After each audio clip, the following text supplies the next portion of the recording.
Mommies and daddies, gawan nyo nga talaga yung mga bata ng ganito, lalo na pag mainit ang panahon. Syempre, patulungin nyo silang gumawa para naman bawas sa screen time o paggamit ng cellphone at may matututunan pa sila, di ba? Tada! Ayan, si Precious nagmamadali, lalo na si Lupi. Dad the Bacon, nag-enjoy kasi ang sarap-sarap naman talaga ng yogurt. Yummy! Yay! Yummy. Init! Init today. Idea! Idea. Gagawa tayo ng Ice cream. Ice cream. sa popsicle stick. Let's go! Sa sobrang init nga, gagawa na kami ng ice cream popsicle stick. Ito ang kailangan natin, popsicle stick.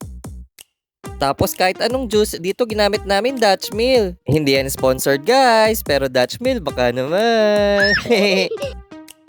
Tapos syempre gunting para mabuksan natin kung anong kailangan buksan.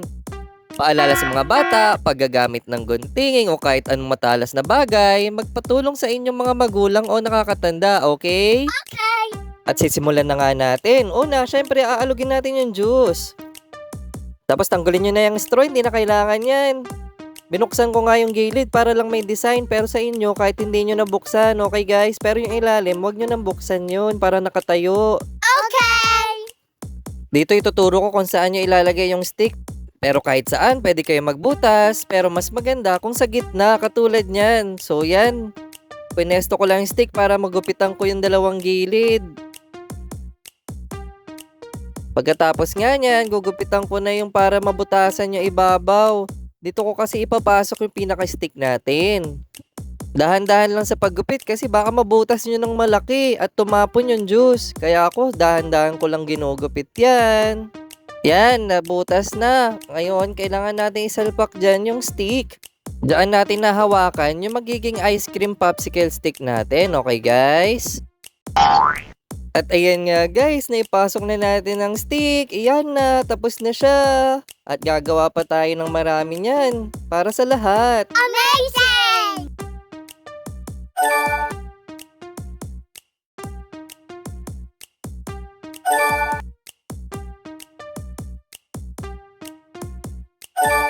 At nagawa na nga namin yung apat. Yay!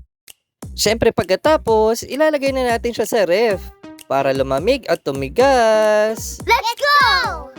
Mommies and daddies, gawan nyo nga talaga yung mga bata ng ganito, lalo na pag mainit ang panahon. Siyempre patulungin nyo silang gumawa para naman bawas sa screen time o paggamit ng cellphone at may matututunan pa sila, di ba? Tiyak na matutuwa ang mga bata pag sila ang gumawa at sila ang kakain pagkatapos. Kuhain ko na nga ang ice cream. Yay! Amazing. Overnight lang at matigas na nga kaya kinabukasan, kinain ka agad namin. Ito na, tatry na namin. Syempre kailangan pa rin buksan kaya magpatulong ulit sa mommy at daddy or kahit kaninong nakatatanda. Okay guys? Kitang-kita naman, talagang excited ang mga chikiting, lalo na to si Precious. Oh, napapawaw ka talaga. Tada! Wala isa-isa.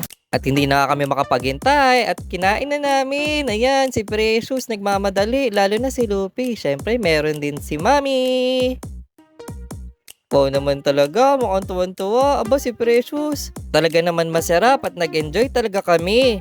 Lalo na si Dad the Bacon, nag-enjoy kasi ang sarap-sarap naman talaga ng yogurt. Yummy! Yay! Yummy.